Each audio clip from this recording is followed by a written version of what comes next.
The Entered Apprentice poem. Where 2 or 3 assemble round in work the Lord approves, His Spirit with the group is found, for it is the place He loves. Be now all hearts to friendship given, for we, the sons of light, are 7. Bring here the gavel and the gauge, those implements renowned, and from each conscience disengage the faults that there abound. Be now afar each folly driven, for we, the sons of light, are 7. Display the law, the volume grace with compass and with square. Illume the tapers in their place, and all for work prepare. We'll please our Master well this even, for we, the sons of light, are 7. Spread o'er us yon rich canopy, set up the ladder high, that angel visitants may see and from their stations fly. Where faith, hope, charity have striven, and we, the sons of light, are 7. The Entered Apprentice. The first section. The theory of the degree of Entered Apprentice.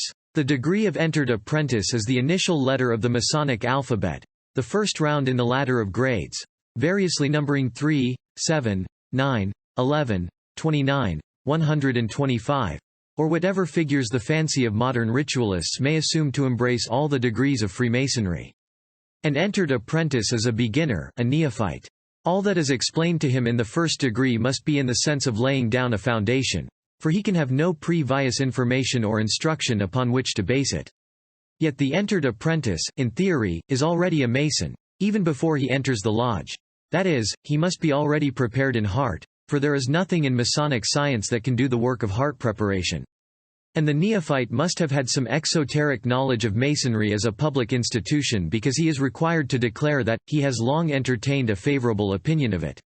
The theory which makes the character of the Entered Apprentice that of a hewer of wood and drawer of water does not militate against the fact that to his more advanced brethren he is, not now as a servant, but above a servant, a brother beloved. Ask and receive. The manner of application at the door of God's favor, symbolized in the closed door, is described in various passages. God said to Solomon, "Ask what I shall give thee." Elsewhere it is recorded, "Ask for the old paths, where is the good way, and walk therein. Ask, and ye shall receive, that your joy may be full. Ask, and it shall be given you. Seek, and ye shall find. Knock, and it shall be opened unto you. If any man lack wisdom, let him ask of God that giveth to all men liberally, and upbraideth not, and it shall be given him." In close connection with the symbolism of the closed door is that of those 3 knocks, peculiar to the Masonic ritual. A splendid genius, now deceased, extending the Masonic theory beyond the veil of time, figures the Grand Master of the universe standing in the celestial Orient upon the appointed day, and giving the 3 knocks which shall summon the sheeted dead. At the first knock, the ground of their interment begins to heave with expectation. All nature is hushed. Earth and heaven await with trembling the consummation. At the second knock, bone comes to his fellow, flesh re-clothes them. Blood moves once more through the veins, and the dead are ready for the last summons. It falls, and at once the armies of the dead arise, stand erect, facing the east, and listen to the words of their Maker. Right angles, horizontals, and perpendiculars. Everything in Masonic science admits of a rational explanation. In truth, Freemasonry is the perfection of reason. All its instructions conform to mathematical ideas, and the simplest drawings of right angles, horizontals, and perpendiculars form emblems of greater significance upon its trestle board. As the architect would say that, all the parts of his edifice are tested by those 3 emblems, the square, the level, and the plumb, because they are the instruments by which the right angle, the horizontal, and the perpendicular are made upon his drawing. So, in Freemasonry, which is but another name for moral architecture, all methods of communication known to the ancient craft are to be subjected to the same tests, and such as fail is spurious. Thus these simple emblems, the first upon the trestle board, become among the most important. When 2 persons meet, who are able to recount similar necessities, trials, and successes, what mutual disclosures take place. What trustful communications, what tender sympathy is manifested. Then one soul gushes out and flows over into the other, and time steals rapidly on. Such is the nature of Masonic intercourse between sympathetic hearts. The dagger. In the Master Mason's lecture, the emblem of the sword pointing to the naked heart expresses the judgment reserved to the last day for those who presumptuously sin against God and their fellow men. The same idea is conveyed, but in a more restricted form, by the emblem of the dagger. It reminds us that there is an inward monitor, the conscience, which will not be silent when the heart has resolved upon sin. A person entering the Masonic institution with a view to betray its secrets and violate its covenants need not think that our order has no avenger. The voice of God within him is our avenger, and the eternal justice of him who has wisely permitted the existence of this society for countless ages speaks even now through that voice to his heart, and will speak in thundertones to his guilty soul on the judgment day. It needs not that any penalty be inflicted by the craft upon the betrayer of secrets save the necessary discipline of expulsion. We can leave the guilty in the hands of God, who is the avenger of his own laws. Nor can the utmost treachery of evil men divulge what it is our interest as a society to preserve. Our secrets are lawful and honorable. They were entrusted in peace and honor to the Masons of ancient times, and they will be so transmitted to the ages to come. The apron. There are two prominent ideas connected with the Masonic use of the apron: that of protecting the garments from the defilement of the materials with which the practical builders wrought, and that of the distinguishing mark or badge of the craft. The first notice in Scripture of an apron is where our first parents, having their eyes opened, and seeing themselves naked, sewed together fig leaves and made themselves aprons. But this was not worn for a purpose analogous to ours. The Masonic apron is exhibited as a continual memento, both to himself and those around him, that he is under peculiar engagements to keep his conscience void of offense, both to God and man. But the idea, fully reviewed, becomes still more tender and affecting. The Masonic apron is not made of material of an ordinary sort, such as is used for garments of warmth, decency, or protection. It is made of lamb the 24-inch gauge, 17 skin, and that only, and it thus incorporates into its real ordinary meaning all that pertains to that divine emblem of innocence. This makes up one of the finest allegories in Freemasonry, and those members of the fraternity who are Christians see in their apron everything taught in the altar, the thorny crown, and the cross. The 24-inch gauge. The proper division of our time involves everything useful in our life. Our time is our life, they expire together. He who wastes the one wastes the other. Nothing but a systematic distribution of time can accomplish the purposes for which we were placed in this world. A portion for God, a portion for needful avocations, a portion for refreshment and sleep is the division that Freemasonry enjoins.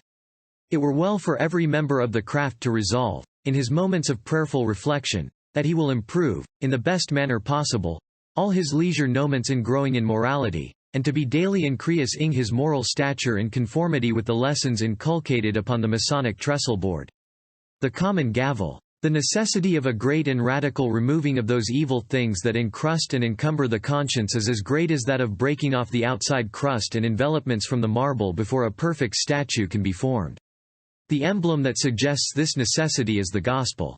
How greatly the beauty of the immortal soul is disfigured, its usefulness impaired, its happiness destroyed, and the God who made it, dishonored, for want of the proper use of this simple instrument for cleansing, trimming, and lightening the soil. The three great lights. The combination of the three objects, the Holy Bible, the square, and the compass, under this denomination, is not incongruous when the character of the instructions they convey to the Masonic mind is considered. The first guides our faith, the second our works, the third our passions. Belief, labor, spirit, these are the three ideas conjoined in this beautiful trio. It is not the reverence we bear to them as tangible objects that is considered here. The Mason reveres the beeb, he does not revere any other tangible object. But these three objects are conjoined here simply as emblems, or moral instructors, teaching great inward lessons by outward forms. The three lesser lights. Pursuing the imagery employed in the last paragraph, we make the three lesser lights or mediums through which instruction is conveyed to the craft, to be the sun, moon, and master of the lodge. The government of the master is analogous to that exercised over the day by the sun, over the night by the moon, a thought which is amplified in the lectures of the past master. Much care is exercised in the ritual of the entered apprentice to teach the respect due to the master of the lodge, without which, order would be lost and innovations flood the institution. The altar. As a support to the copy of the Holy Scriptures, which forms so essential a piece in the furniture of the lodge, the altar would be a highly conspicuous object, were there no other meaning conveyed by it. As an emblem, however, it calls to mind the piety of Abel, Noah, Abraham, and other Old Testament worthies, who are recorded as the builders of altars. It more particularly suggests a sacrifice of prayer and praise to God. Prayer. The motto, "To labor is to pray," is most congenial to Freemasonry. Much will be said throughout this volume upon the use of prayer as an essential feature in the rituals of this ancient institution. At first, man was permitted to converse with his Maker, face to face. But since the fall, a new, yet tender mode of communication has been divinely instituted between the soul and its Creator, and this is a fundamental landmark in Masonry.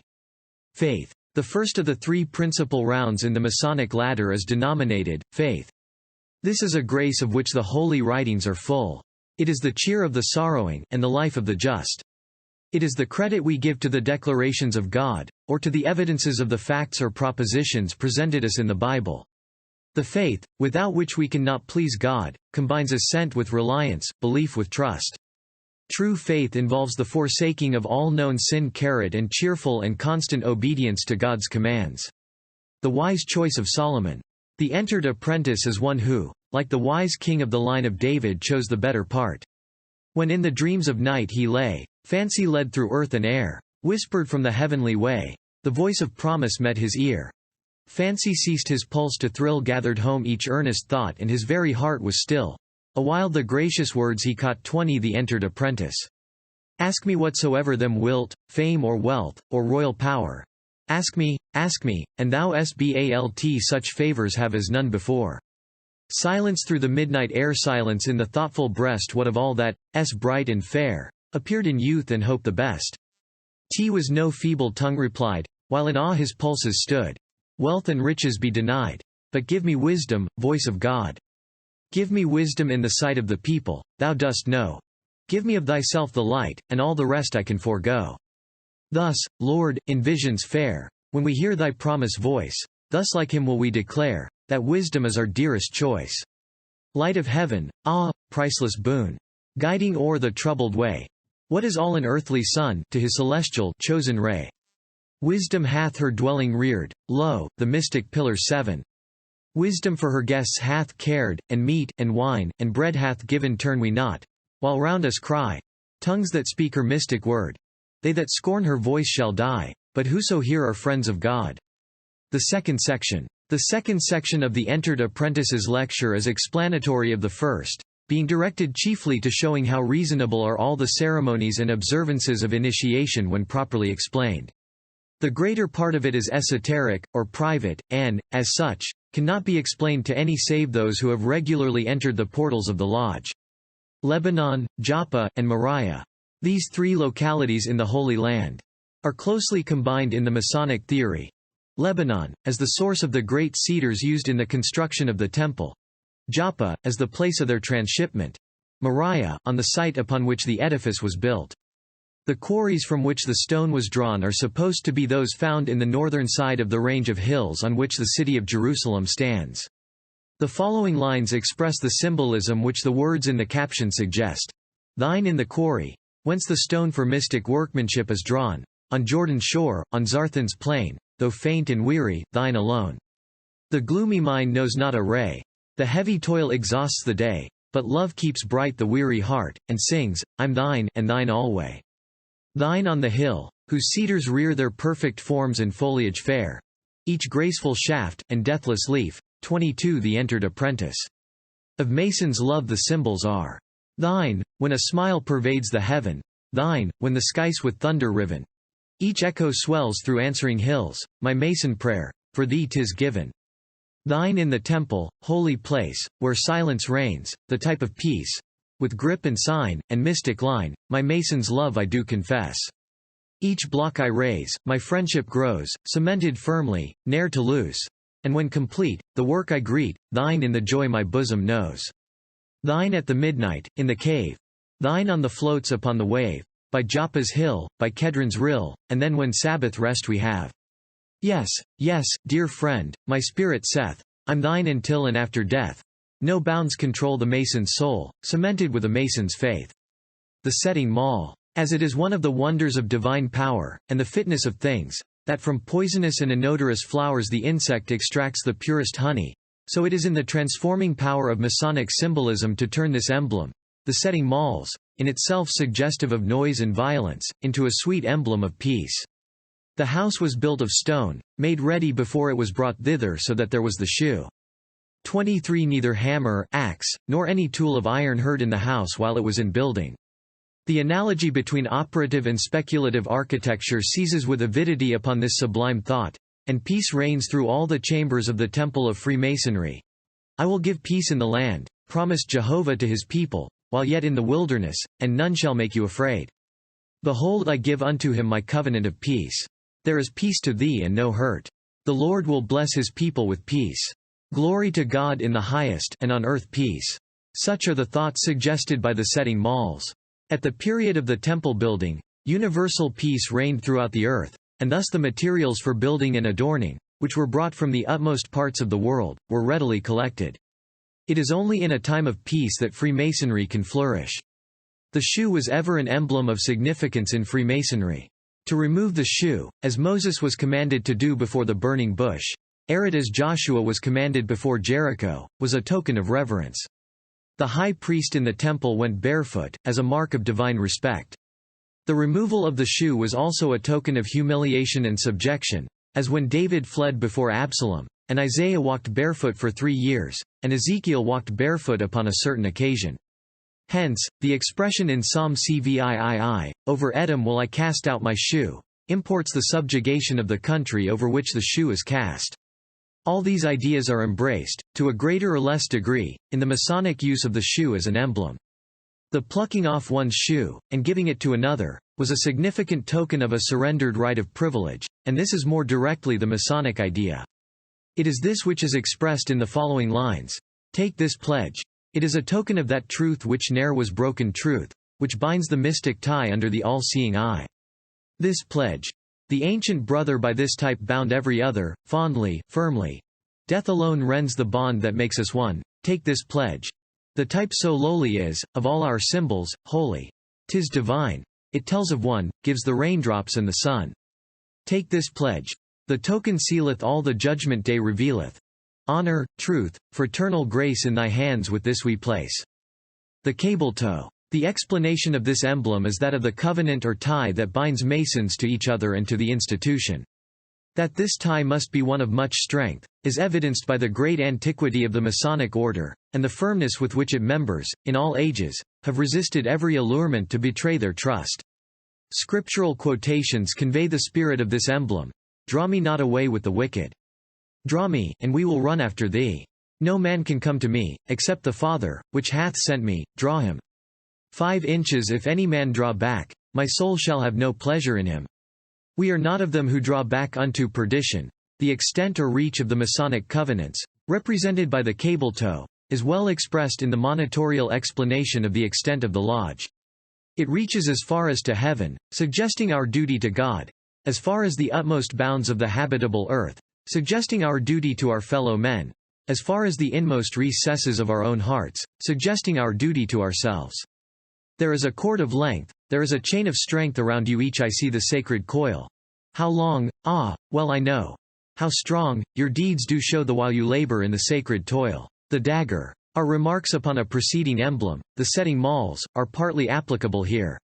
Although the dagger is a warlike weapon, yet, as a Masonic emblem, it has its application, in a gentle and pacific character. It suggests the quiet conscience, which results from a sense of Masonic covenants kept and duties done. This inward monitor, the conscience, which is the terror of the wicked, is the sweetest companion of the virtuous mind.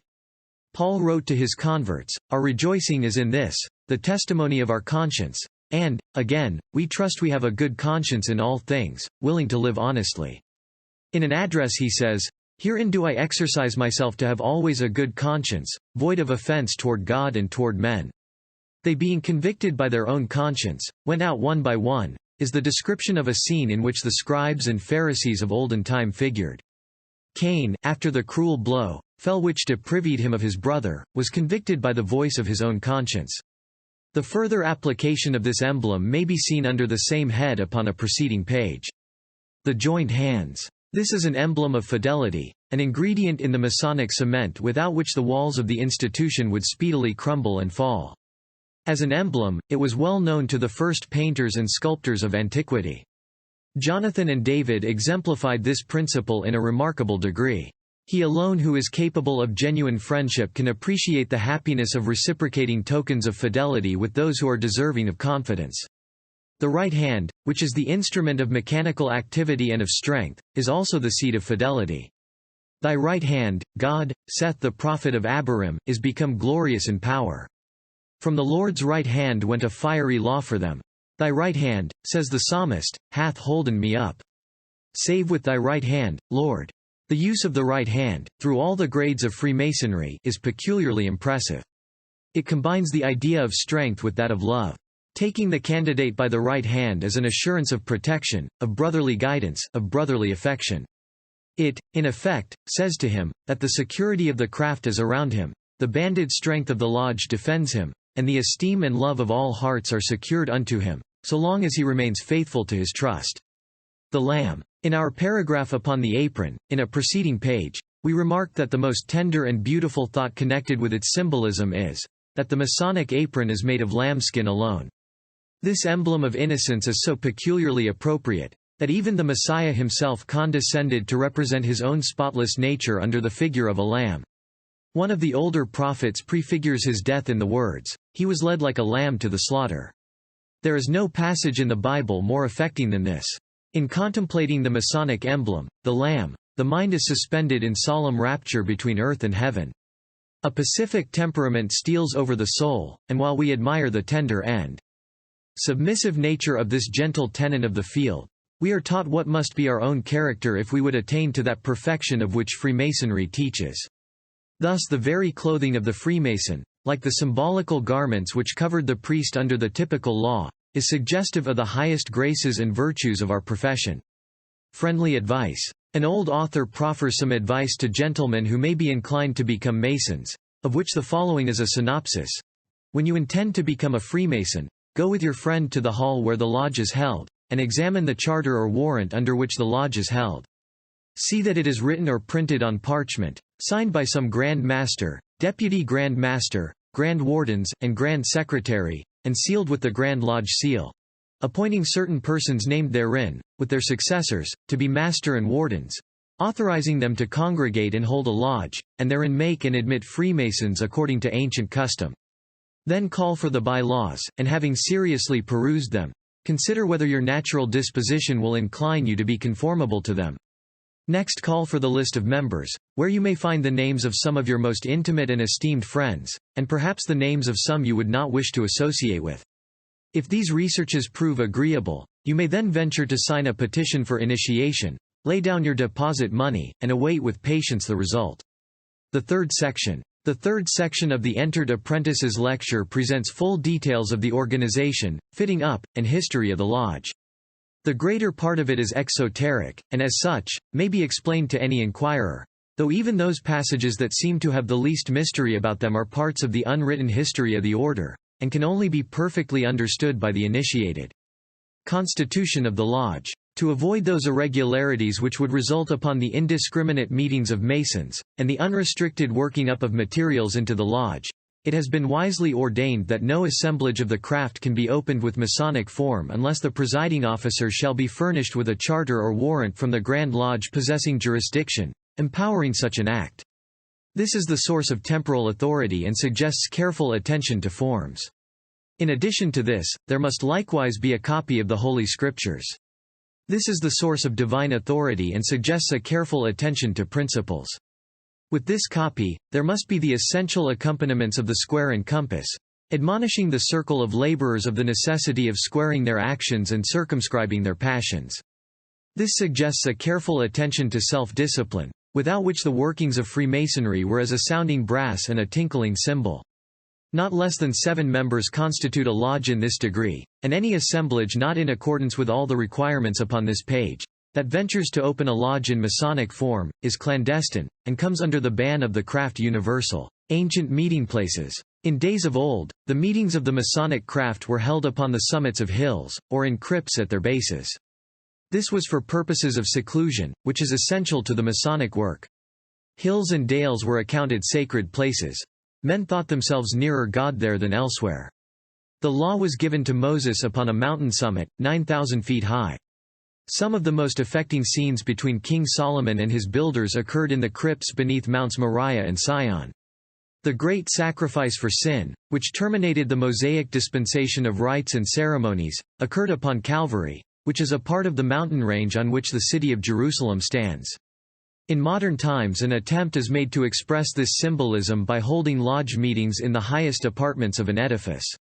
Then there is nothing that intervenes between the covering of the lodge on which heavenly bodies are depicted and the great canopy alluded to below, in which the heavenly bodies shine. No eyes look down upon the mason work but the eyes of angels deputed as ministering spirits to minister for them who shall be heirs of salvation, and the all-seeing eye, which pervades the inmost recesses of the human heart. Extent of the lodge. The limits of the mystical lodge are the cardinal points. Nothing less will satisfy the expansive nature of the principles inculcated in this system. The apartment in which Masons assemble is symbolical of the universe, illimitable on every side, the proper temple of deity, whose center is everywhere, whose circumference is nowhere. To an entering Mason, it is the world in miniature. Wherever man is tracing the weary ways of care, midst arid deserts pacing, or land of balmy air. We surely know each other, and with our words of cheer, the brother hails his brother, and hope wings lightly there. Wherever tears are falling, the soul's December rain or heavy sighs are calling to human hearts in vain. Wherever prayer is spoken, in earnestness of faith, and we perceive the token that tells our Master's death. Wherever man is lying, unnoticed and unknown, uncared for in his dying, unheard in cry and groan, we surely know each other, and with our words of cheer, the brother hails his brother, and hope wings lightly there. Supports of the lodge. The three foundation stones upon which the structure of speculative masonry was originally laid were entitled wisdom, strength, and beauty. These were well named. For there was wisdom to conceive the plan above all others practical. There was strength to execute the plan above all others complicated and laborious. And there was beauty to adorn the plan above all others capable of receiving the elegancies of thought. It were almost superfluous to comment upon these three words, wisdom, strength, and beauty. Happy, said the wisest of men, is the man that findeth wisdom better than silver and gold, more precious than rubies. Length of days is in her right hand, and in her left hand riches and honor. Her ways are ways of pleasantness, and all her paths are peace. In Gibeon, the Lord appeared to Solomon and said, Ask what I shall give thee. And Solomon said, Give thy servant an understanding heart. Let those who deny that wisdom is evinced in the structure of Freemasonry, explain, if they can, the exceeding strength with which it has defied the influences of time and the oppositions of evil men. Let them explain the beauty with which it stands before the world, the most perfect specimen of moral architecture extant, the most popular institution, the most highly respected in its membership, and the only esoterical system upon earth that has not yielded to the prying eyes of an inquisitive age. Covering of the lodge. In a preceding paragraph, allusion is made to the fact that lodges seek an upper chamber for their places of assemblage, so that there may be nothing interposed between them and the celestial concave, save their own ceiling, upon which are figured the heavenly bodies. In the symbolism of the Masonic institution, the covering of the lodge is the starry decked canopy, the nearest representation of the heavenly home beyond which is afforded in this life. Every object in a Mason's lodge points to this. The hopes, watered and fed by the inculcations of the lectures, will have their fruition only in this. To the happy land, veiled by the resplendent curtain above, he strives to approach by a ladder, seen by the sleeper upon Bethel's pillar, when in his lonely slumber God vouchsafed to him a vision. The ascent by grades agrees with our own consciousness of weakness. There are many steps, intentionally made short and easy, to conform to human weakness, and every meeting of the lodge affords us new encouragement to advance along the ascending way. Three of the steps, faith, hope, and charity, are more distinctly marked than the others, and happy the man who places his feet successively upon them. Firmly planted upon the third, the canopy of heaven is not far distant, which being drawn aside by an angel's hand, the flight is ended, the aspirant has his reward. Furniture of the lodge. In subsequent pages of this volume, much space is devoted to the furniture of the sanctuary in the wilderness and that of the Temple of Solomon. These were elaborate, costly, and emblematical of all the purposes of the Mosaic dispensation. The furniture of the Masonic Lodge is more simple, yet equally expressive. It is the Holy Bible, square, and compass. In the first section of this lecture, these objects are merely described as emblems, but in the present connection, they have a higher meaning. The precepts and examples contained in the volume thus used to furnish the lodge are held in highest veneration. He who esteems them not as ignorant and unworthy of our companionship. It is at once a guide through the present world and a passport to that which is to come. A terrible denunciation has been threatened to him who shall add to or diminish from the matter which the finger of God has placed there. It is dedicated to God in the threefold division of the Masonic furniture. The square will have ample elucidation in other portions of this volume, and it only needs here to say, that, in the proper distribution of the lodge furniture, it is dedicated to the master of the lodge, as the compass is to the members, the square teaching official responsibility, the compass individual regulation of desires and due circumspection of passions. Ornaments of the lodge. As one of the three principal supports of the lodge is termed beauty, it is analogous to this that there should be ornaments of the lodge. These are the mosaic pavement, the indented skirting that surrounds the pavement, and the star in its center. These, like all other Masonic objects, are emblematical of moral and religious instructions. It has already been said that the apartment in which Masons assemble represents the moral universe. The very floor of it suggests the course of human life, checkered with good and evil. One who enters it is reminded, in that epitome of his own career, of the vicissitudes that are both before him and behind him. If he is in a condition of distress, he derives comfort from the reflection that he is surrounded with white squares. If in a condition of prosperity, he is taught to be humble, in view of the darker passages of life, to which his very next step may expose him. The border or skirting is an emblem full of hope to those who trust, as all Masons profess to do, in God. It prefigures the blessings that are derived from a steady dependence upon divine providence, which has its reference in the star that gleams in the center. To such of the craft as blend their hopes of bliss in Jesus, the Son of God, this combination of emblems suggests the sublimest aspirations. Lights of the lodge. The emblems representing the sources of Masonic light, or rather the mediums through which Masonic instruction is directly conveyed to the membership, are called lights. They represent the Master and the two wardens, who are the windows through which the lights of tradition, revelation, and the Grand Lodge having jurisdiction, can react the minds of the craft. This is but an extended reference of the thought conveyed in our elucidation of the lesser lights in a preceding page. The situation of these lights corresponding with those of the principal officers of the lodge, refers the mind to traditions of the tabernacle and the temple, which are esoteric, also to the course of the sun through the heavens. Jewels or the lodge. By the term jewel, we imply whatever is esteemed most precious among us, and displayed as such to represent the abounding wealth of the institution. Morality, equality, and rectitude of life, for instance, are three moral treasures, which have their emblems in the square, the level, and the plumb. The rude material in the quarry of human life, though encrusted with many excrescences, is yet precious as affording us objects for our moral work, and this is represented by the rough ashlar. The same material, when fitted by divine grace and the practice of all virtues for the temple above, is typified by the perfect ashlar.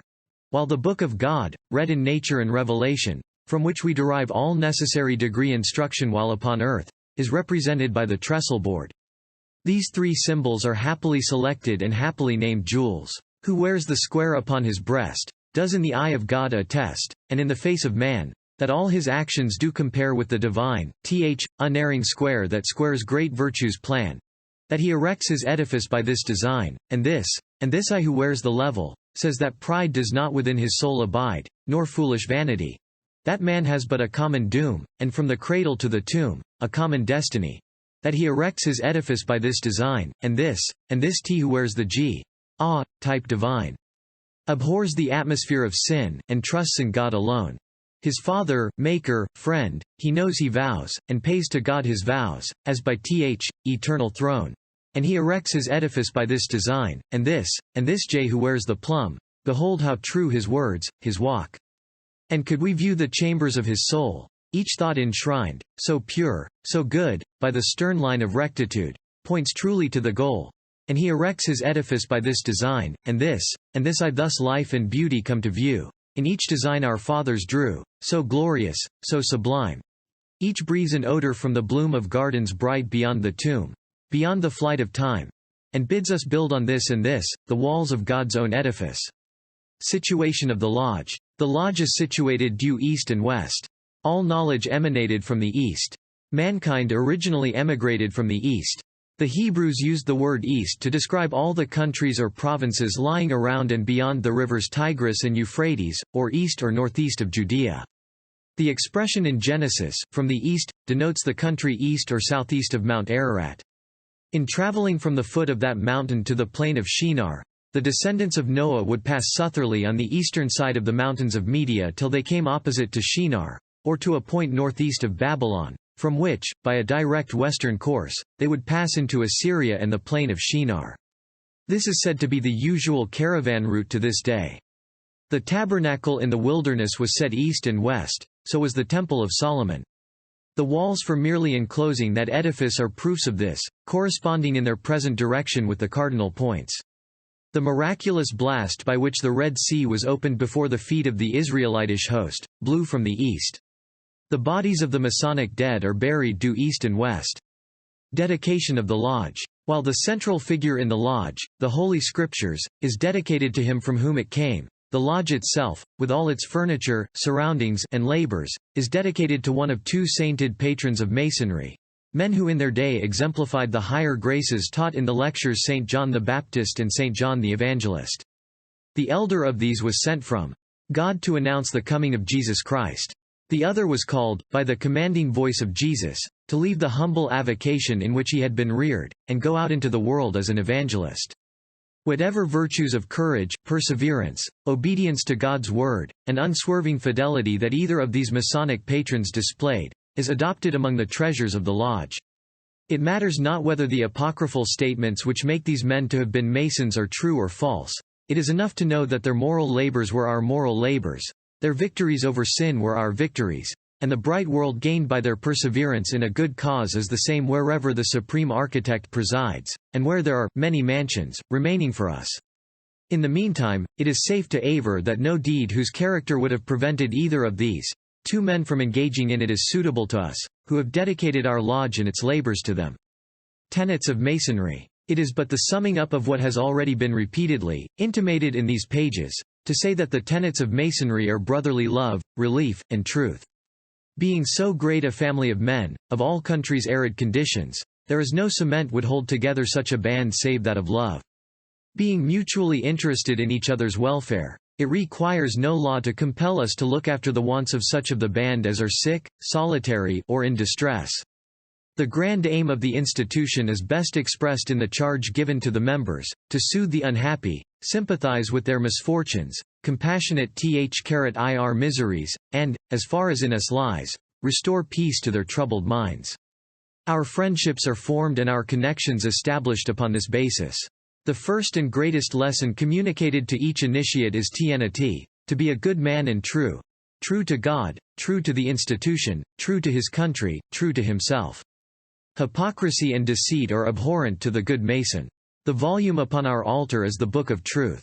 One reason for the peculiarly strong engagements under which the initiate is placed to preserve the essential merits of Freemasonry is that by his fidelity in this lesser trust, the brethren may judge of his ability to hold fast the truth in all the greater relations of life and of eternity. Cardinal virtues of Masonry. The distinction between the tenets and the virtues of Masonry is barely sufficient to make an easy grade in the moral ascent. Temperance, fortitude, prudence, and justice are judicious selections from those classes cf. merits so abundantly developed in the Scriptures. It is both our duty and our happiness, our labor, and our reward, to cultivate temperance.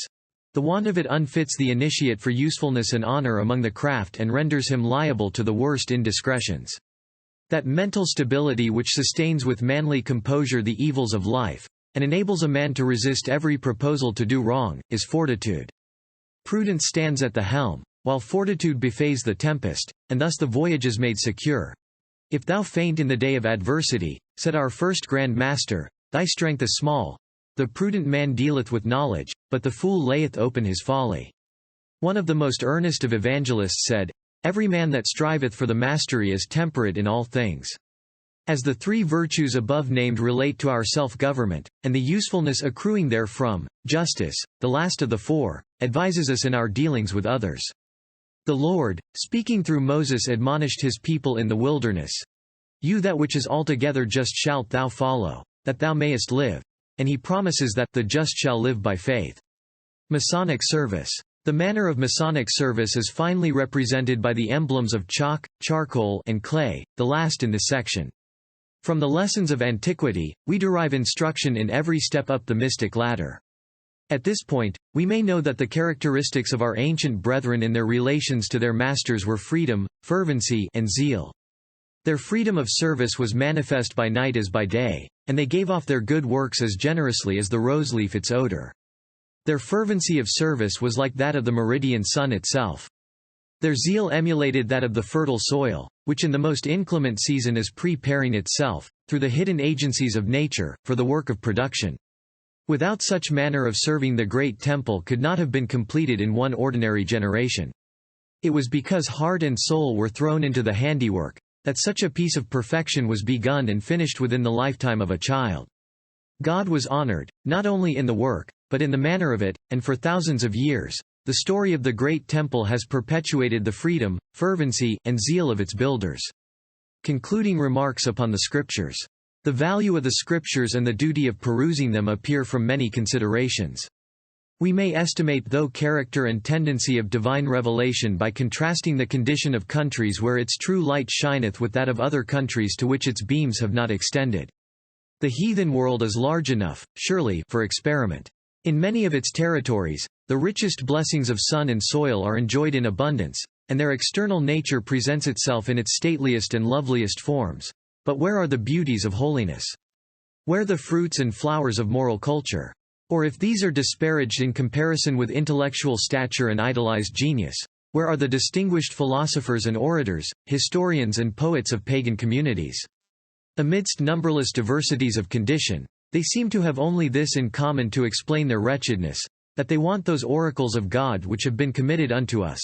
And the conclusions appear fairly deducible that it is, in the absence of the Scriptures, the people are there destroyed for lack of knowledge, that spiritual ignorance, in addition to its proper maladies, has there entailed civil and mental prostration, and that scoffers in our native land owe to the emancipating influence of God's word that very freedom of thinking which, with ungrateful and impious hand, they wield for the overthrow of its doctrines and institutions. No doubt external propriety may, in many instances, be promoted by the simple circumstance of dwelling among Christians who are living epistles of Jesus Christ, known and read of all men, and it is not less certain that many may consult the records of truth, and yet hold the truth in unrighteousness. But these apparent exceptions do not invalidate the general and incontestable fact that the classes most conversant with God's word are most distinguished for the graces which it inculcates, while they who consort with thieves, and partake with adulterers, give their mouth to evil, and frame deceit with their tongue, are the wicked, who hate instruction and cast God's word behind them. These thoughts, from the pen of a learned divine, are applicable to Masonry, a system founded upon the Bible and dependent upon the revealed Word of God for all its virtuous principles and inculcations. The effects marked above, as resulting upon the free spread of the Scriptures, are also manifest upon the operations of Freemasonry. Wherever a well-conducted lodge is planted, its membership being chosen by the cautionary landmarks of the institution, and governed by its moral and spiritual code of laws, a general improvement is visible throughout the community. The vices of theft, debauchery, intemperance, profanity, Sabbath breaking, and irreligion are much lessened, while the positive virtues of charity, self-control, and attention to religious duties are proportionally advanced. This phenomenon is not apparent upon the operations of any other society, within our knowledge, outside of the Church, and were there no other evidence of the merits of this ancient institution, that it produces many of the best fruits of the Bible, would be sufficient to recommend it to all thoughtful persons. Thank you for subscribing to our channel.